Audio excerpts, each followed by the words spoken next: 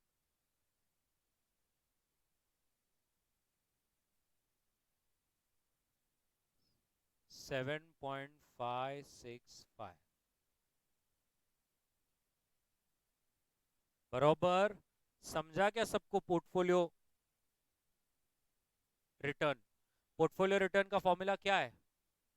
इधर देखो, अगर आपको 100 पेजर बनाया आपने, ऐसा लिखने का हमेशा पोर्टफोलियो रिटर्न का, किसी ने पूछा ना फॉर्मूला क्या है, तो ऐसा बोलते हैं हम लोग।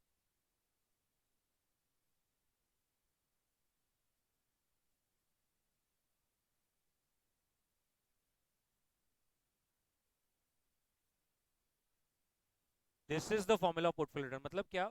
Return of security 1 into weight of security 1 plus return of security 2 into weight of security 2 plus return of security 3 into weight of security 3, and it goes on and on. This is the portfolio return का formula. एकदम सच्ची a bit सबको समझ में आया? So what I want you to do is, पहले आप एक डायग्राम बनाओ। सच्ची मतलब आप ऐसा हंसिए मत उस पर। ये जो है ये एक्स पोस्ट है, और ये यहां से जो आप करोगे ना वो एक्स एंटी में जाएगा। You are standing as on 31 March 2013। सो जो एक साल आपने देख लिया वो आपके लिए एक्सपोस्ट हो जाएगा, और जो एक साल आप यहाँ से प्रेडिक्ट कर रहे हो, आप यहाँ से विचार कर रहे हो, वो सब आपका एक्स एंटी हो जाएगा।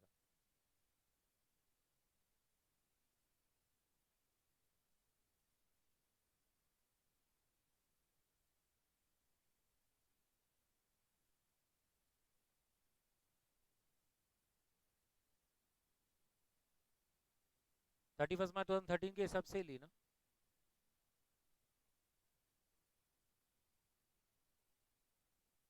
वेट्स के लिए बोल रहा है तो, वेट्स के लिए तो अपन जो इन्वेस्ट करते हैं वही करेंगे ना। अब तूने ये बहुत सही बोला, तूने मेरा सस्पेंस ओपन कर दिया। अब जो अपन सेकेंड ईयर का करेंगे तो हमारे लिए वेट होगा, हाँ,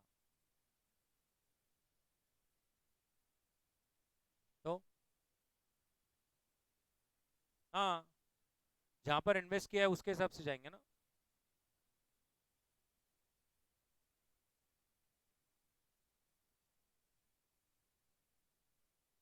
सेकेंड ईयर में मार्केट प्राइस दिया है ना। हाँ, बन गया डायग्राम। पहले एम लिमिटेड,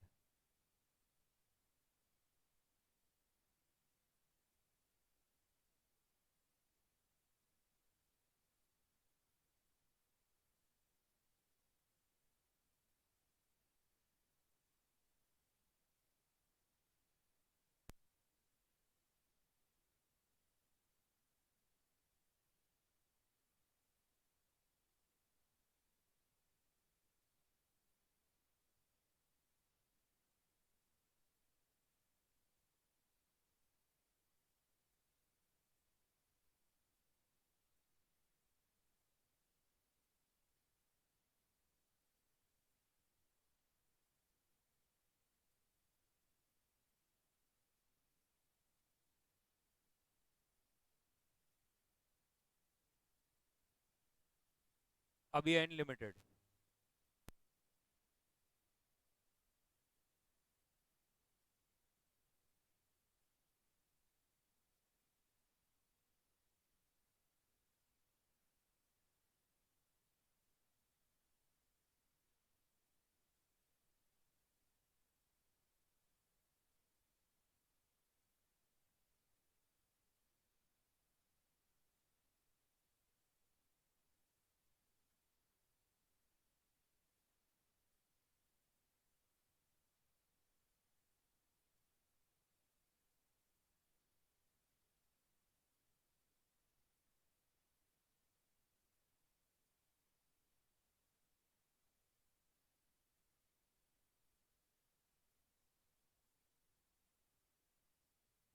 डन।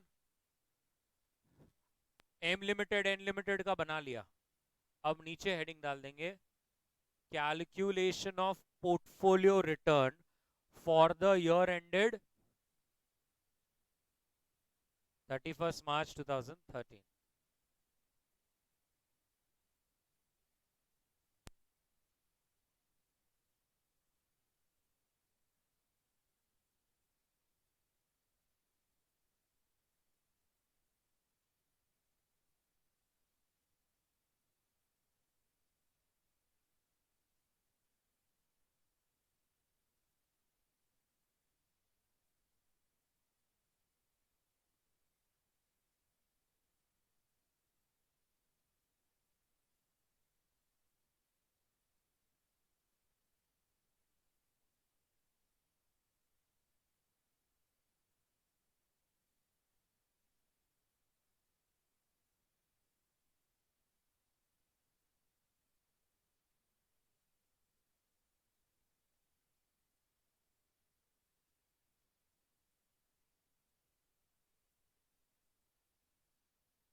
अरे बड़ी बोलो।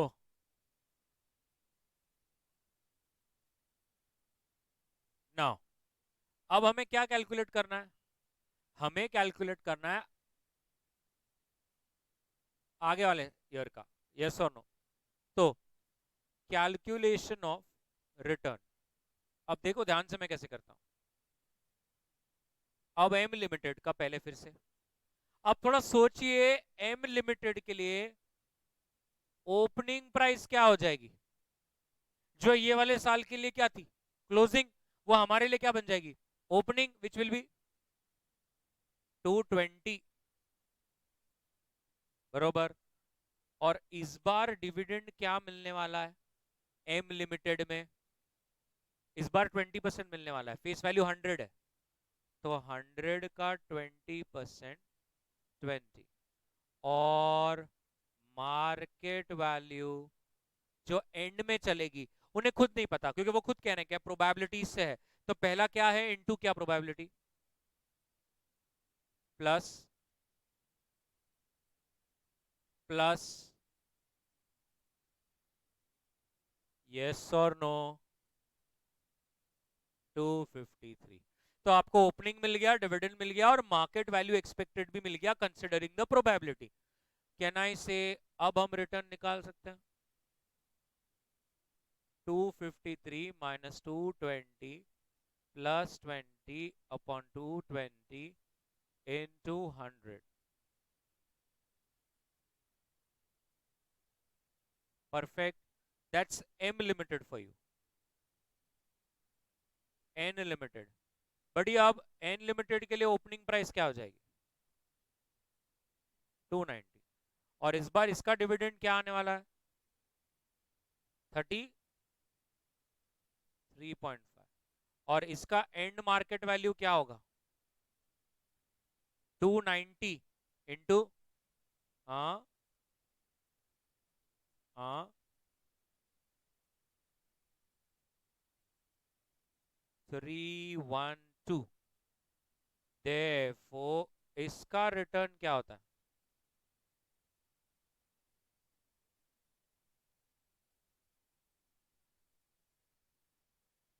8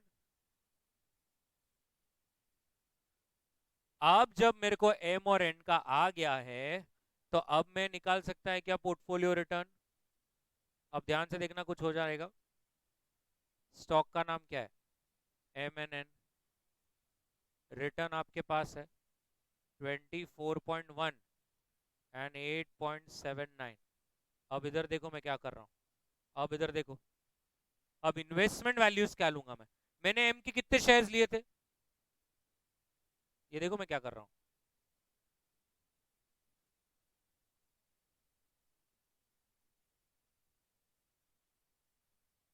सर आप समझे?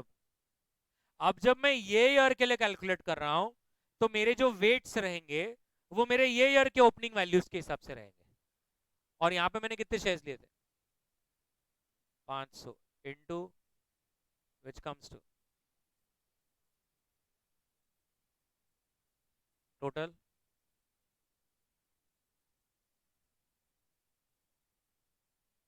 weights, बताइए weights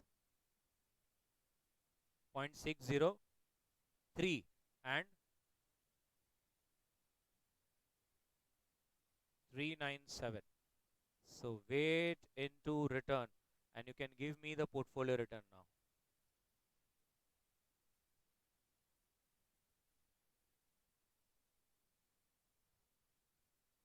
18 पॉइंट, एकदम परफेक्ट। यही इसमें सीखने ऐसा था कि इन्वेस्टमेंट्स के वेट्स कैसे लेने चाहिए, बरोबर। चलिए अब लिख लीजिए heading, calculation of return for the year ended 31st March 2014।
सबका हो गया पक्का अच्छी तरह से।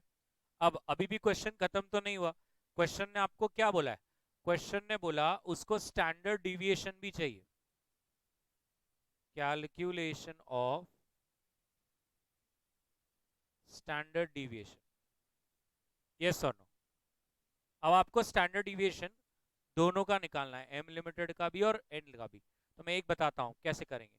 याद है अभी एक हमने क्वेश्चन किया था, जब आपके पास market value at the end keeps on changing as per the probability, तो आपको भी अलग अलग एक्स निकालने पड़ेंगे, यस और नो। तो जैसे पहले एम लिमिटेड का एक सिनेरियो क्या है कि क्या मार्केट प्राइस रहेगी आज से 1 साल बाद? 220। और ओपनिंग प्राइस क्या है मैम? और डिविडेंड? अभी तो किया ना आपने। ये क्या है? इधर मैं बता देता हूँ। 20 है ना, ये रहा ना 20। 220 मार्केट प्राइस है, ओपनिंग प्राइस 220 और डिविडेंड 20 है। तो आप तो मुझे 200 बोले, गलत बोले। नहीं, 220 है ना, डिविडेंड 20 अपॉन 220 इंटू 100।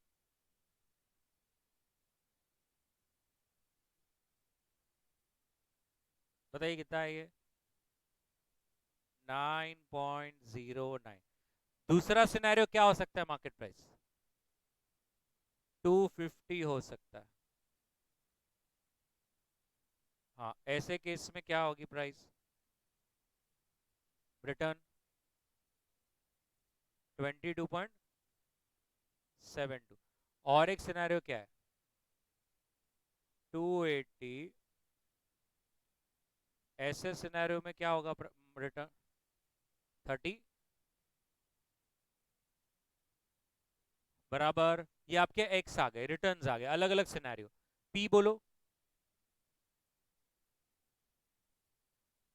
बराबर, 2 मिनट रुको, मुझे पी एक्स ही बता दो।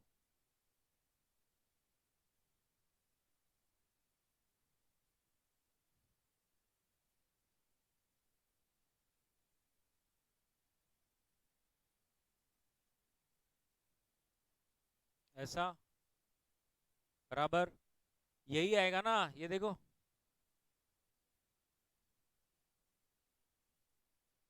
आई होप यू आर लर्निंग। मैंने क्या किया, यहां पर मार्केट वैल्यूज के अलग अलग प्रोबेबिलिटी से सिनेरियो लिया, एक ही मार्केट वैल्यू लिया और आंसर लाया। बट इनको चाहिए स्टैंडर्ड डिविएशन, तो मेरा समेशन एक्स तो वही आंसर आने वाला है 24.1। बट इनको चाहिए स्टैंडर्ड डिविएशन, इसलिए मैं अलग अलग सिनेरियो कैलकुलेट किया तो उससे पी एक्स आया, जबकि पी एक्स वही चाहिए अपना एक्स बार। तो एक्स माइनस एक्स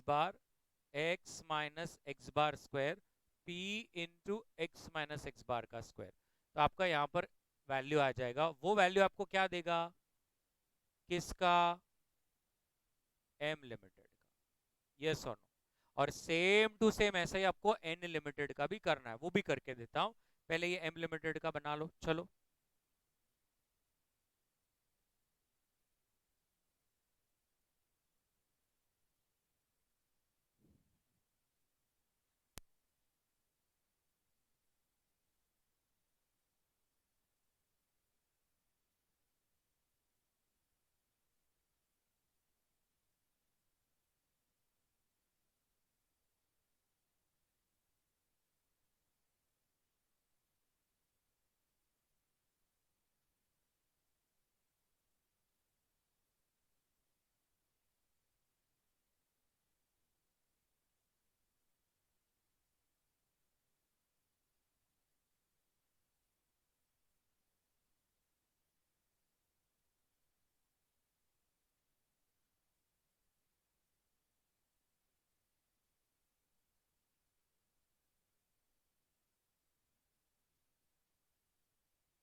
डन।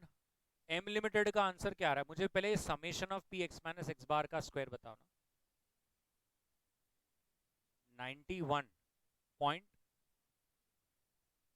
91.10 और आपका standard deviation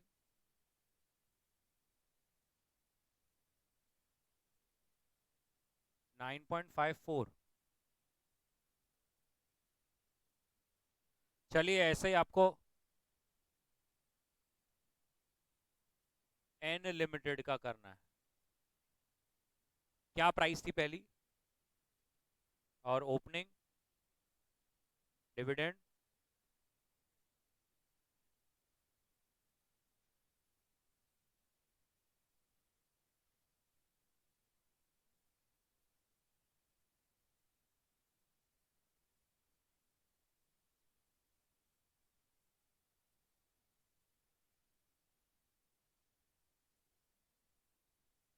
ma'am second scenario में प्राइस क्या है? थर्ड में? चलो बताओ पहला रिटर्न क्या है, दूसरा 8.03, अच्छा 8.103 एंड थर्ड का? Sorry ma'am, what are the probabilities? हाँ बोलो। डॉट, अच्छा 0.2 उसके बाद?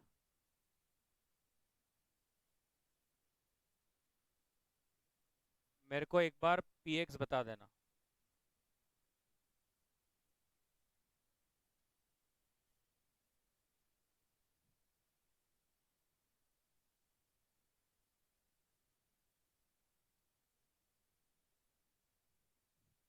एक्स बार बता दीजिए। ओपनिंग तो सेम ही है ना सब सिनेरियो के लिए। आपने एम लिमिटेड में क्या किया? कहाँ पे? मैंने नहीं करी, ये ला, ये रहा मेरा, ये देखिए। बताइए मैंने कहाँ चेंज किया? ऐसे थोड़ी होता है। व्हाट इज योर एक्स बार?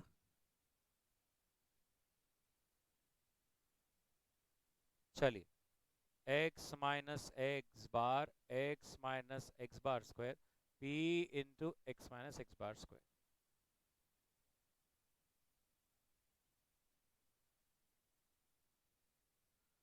बना लीजिए।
आया?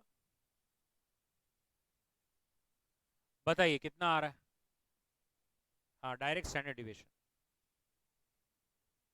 4 point. And what is the total of summation of P X minus x bar का square? 23 point.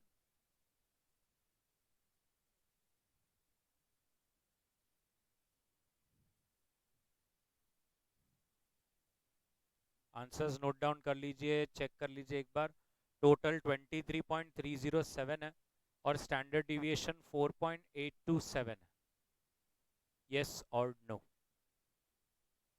Perfect everybody, that's it.